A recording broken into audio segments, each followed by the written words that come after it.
Assalamualaikum warahmatullahi wabarakatuh. Perkenalkan, nama saya Rizky Alam Saenggang Nur dari kelas TKA 1A NIM 214308023. Jadi, saya membuat video ini adalah penugasan UAS Agama Islam dengan pertanyaan, buatlah video berdurasi 10 menit, tidak lebih dan tidak kurang, terkait penjelasan Anda terkait kedudukan penting pendekatan filosofis dan sufistik dalam kehidupan beragama untuk menciptakan masyarakat Islam yang terbuka, kritis, mandiri, dan kreatif.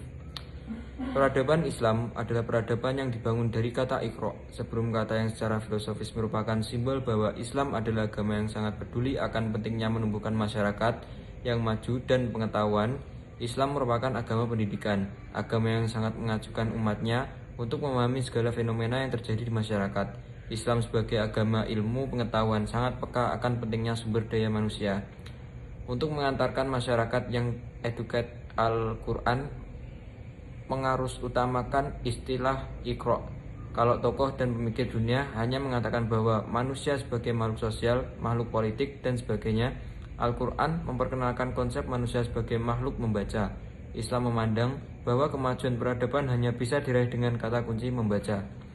Jadi, bagaimana sikap Anda terhadap tulisan di atas? Coba jelaskan argumen Anda baik ketika Anda mendukung ataupun membantah tulisan di atas. Lalu jelaskan dengan argumen Anda sendiri bagaimana implikasi dan investasi pesan Iqra dalam sejarah peradaban umat Islam dari masa klasik hingga modern. Jadi, saya akan berusaha menjawabnya. Proses pendidikan agama Islam merupakan suatu upaya yang terstruktur untuk membentuk manusia yang berkarakter sesuai dengan konsekuensinya sebagai seorang muslim, berdasarkan pada apa yang disebut dalam Undang-Undang Sistem Pendidikan Nasional tentang Pendidikan, yang mengatakan bahwa pendidikan adalah usaha sadar dan terencana untuk mewujudkan suasana belajar dan proses pembelajaran agar peserta didik secara aktif mengembangkan potensi dirinya untuk memiliki kekuatan spiritual keagamaan, pengendalian diri, kepribadian, kecerdasan, akhlak mulia, serta keterampilan yang diperlukan dirinya, masyarakat, bangsa, dan negara. Maka tujuan pendidikan yang mendasar adalah mengembangkan potensi dari peserta didik, baik kognitif, afektif, maupun psikometrik. Dengan bahasa yang lain, pada diri manusia terdapat 3 kecerdasan: 1. Intelektual, 2. Emosional, dan 3. Spiritual, yang harus dikembangkan melalui langkah pendidikan. Hakikat pendidikan Islam sebenarnya adalah proses selalu terkait dengan nilai-nilai transendensi vertikal, ketauhidan. Karena itu, pemaknaan pendidikan merupakan perpaduan antara keunggulan spiritual dengan kultural. Sebagai upaya memaksimalkan proses pendidikan agama Islam, dilakukan proses pembelajaran dengan pendekatan sufistik, dalam artian lebih mengedepankan keseimbangan antar intelektual, emosional, dan spiritual. Adapun rumusan masalah dalam makalah ini adalah apa pendekatan sufistik? Apa saja inti ajaran tasawuf sufistik dalam pendidikan?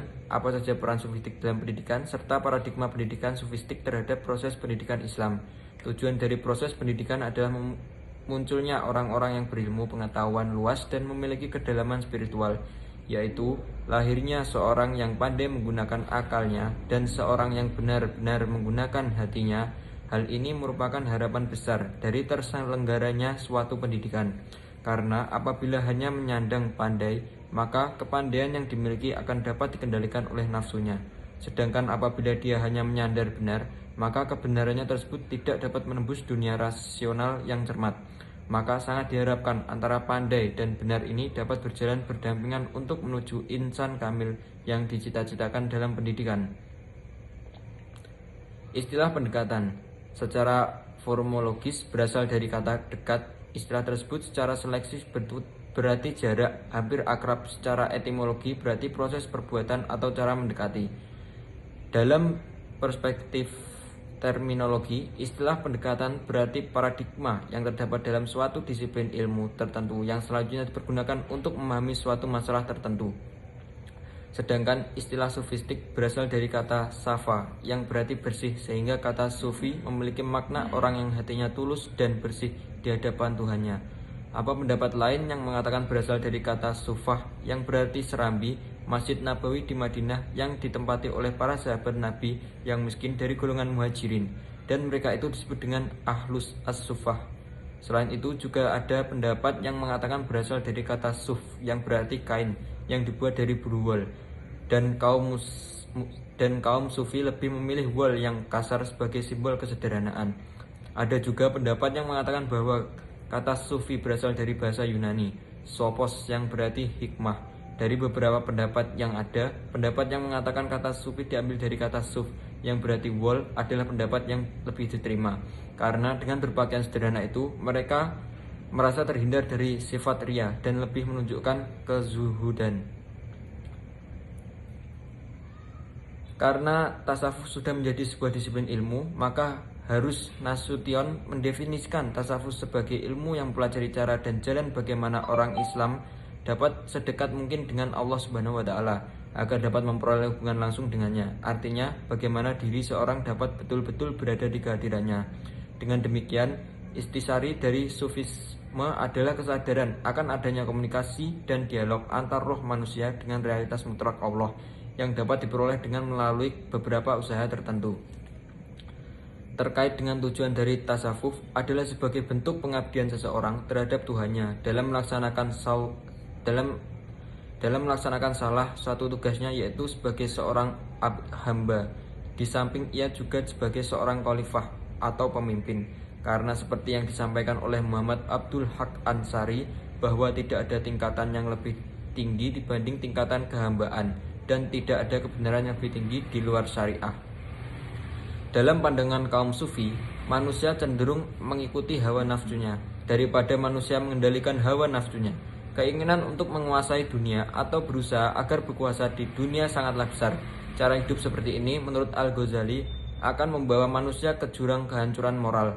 Dalam hal ini, rehabilitas kondisi mental yang tidak baik adalah bila terapinya hanya didasar pada aspek lahiriah saja. Itu sebabnya pada tahap awal kehidupan, tasawuf diharuskan melakukan amalan-amalan atau latihan-latihan rohani yang cukup. Tujuannya tidak lain adalah untuk membersihkan jiwa dari nafsu yang tidak baik untuk menuju ke hadirat ilahi. Adapun bentuk dari usaha atau latihan-latihan jiwa riyadullah yang dilakukan ahli tasawuf dalam menunjukkan ke hadirat ilahi dilakukan dengan melalui 3 level tingkatan, yakni tahlali, tohalali, dan tajlali. Pada dasarnya, tasawuf amali adalah kelanjutan dari tasawuf aklai, karena seorang tidak dapat hidup di sisinya dengan hanya mengendalikan amalan yang dikerjakan sebelum ia membersihkan dirinya.